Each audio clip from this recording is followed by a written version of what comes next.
Hello everyone, আসসালামু আলাইকুম। Welcome back to my another blog. সবাই কেমন আছেন? আই হোপ সবাই ভালো আছেন। আমি আলহামদুলিল্লাহ ভালো আছি। আজকে বানিয়ে দেখাবো অনেক মজাদার একটা রেসিপি। তো রেসিপিটা দেখতে হলে আপনারা ভিডিওটি না টেনে সম্পূর্ণভাবে দেখবেন। আর অবশ্যই সবাই আমার ভিডিও লাইক, কমেন্ট, শেয়ার করে পাশে থাকবেন। তো রেসিপিটা বানানোর জন্য প্রথমে আমি চুলার মধ্যে একটি ফ্রাই প্যান তুলে দিয়েছি। এখানে আমি কিছু পানি দিয়ে দিয়েছি। পানিগুলো আমি সিদ্ধ করে ফেলছি। এরপর আমি 3টা বানানো রুটি এভাবে দিয়ে দিলাম, একটার উপর একটা দিয়ে দিলাম। তো এরপর আমি একটা স্পুনের সাহায্যে এটা একটু একটু করে চেপে দিব। মূলত আসলে আমি এখানে রুটিটা সিদ্ধ করে ফেলতেছি। তো সিদ্ধ হওয়ার পর দেখতে পাচ্ছেন কালারটা কীরকম হয়েছে। এরপর আমি ওখান থেকে তুলে এখন আমি ঠান্ডা পানির মধ্যে একটা বোলের মধ্যে আমি রুটি দিয়ে দিলাম। 3টা একসাথে দিয়ে দিয়েছি। এরপর আমি বোল থেকে তোলার পর আমি পানি থেকে তোলার পর এই যে 3টা একসাথে আমি এভাবে বটে নিয়েছি।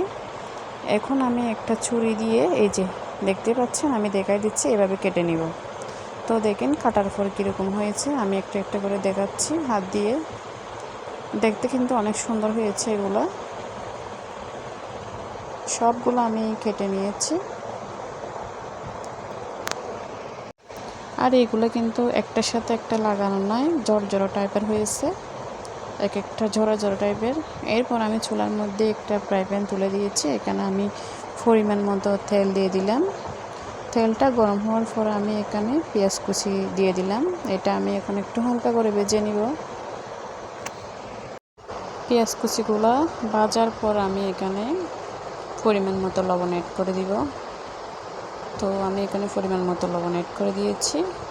এরপর আমি এখানে কয়েকটা কাঁচামরিচ অ্যাড করে দিয়েছি। এরপর আমি এখানে বরবটি সবজি দিয়ে দিয়েছি। আপনারা চাইলে অন্য সবজি দিতে পারেন, গাজর, আলু, এই টাইপের যেমন ইচ্ছা সবজিগুলো অ্যাড করতে পারেন। আমি এখানে বরবটি দিয়ে দিয়েছি। তো আমি সব কিছু এখন ভেজে নিয়েছি। এখন আমি একটা ডিম দিয়ে দিলাম। ডিমটা আমি এক পাশ করে দিয়েছি যাতে একটু বসে যায়। বসার পরে এটা একটু নেড়ে ছেড়ে দিলে ভালো লাগে, না হলে একটু কেমন জানি হয়ে যায়, আমার ভালো লাগে না। এই জন্য আমি এক পাশে বসিয়ে নিয়েছি ডিমটা। এরপর দেখেন কীরকম হয়েছে। এখন আমি সব কিছু মিক্স করে এটা ভালোভাবে আমি এখন ভেজে নিয়েছি। তো এরপর আমি একটু পরিমাণ মতো হলুদ অ্যাড করে দিয়েছি। এখন আমি এখানে জিরা গুঁড়ি অ্যাড করে দিয়েছি। এরপর ধনে গুঁড়ি অ্যাড করে দিয়েছি হালকা। এখন আমি এখানে কিছু সস অ্যাড করে দিয়ে দিলাম। এরপর আমি দিয়ে দিলাম বিট লবণ। এখন আমি 1 চামচ সয়া সস অ্যাড করে দিয়েছি। সব কিছু মিক্স করে আমি এখানে আরেকটু হালকা করে ভেজে নিব। তো সব কিছু ভাজার পরে আমি এখানে আমার রুটি কাটাগুলো এখানে দিয়ে দিচ্ছি।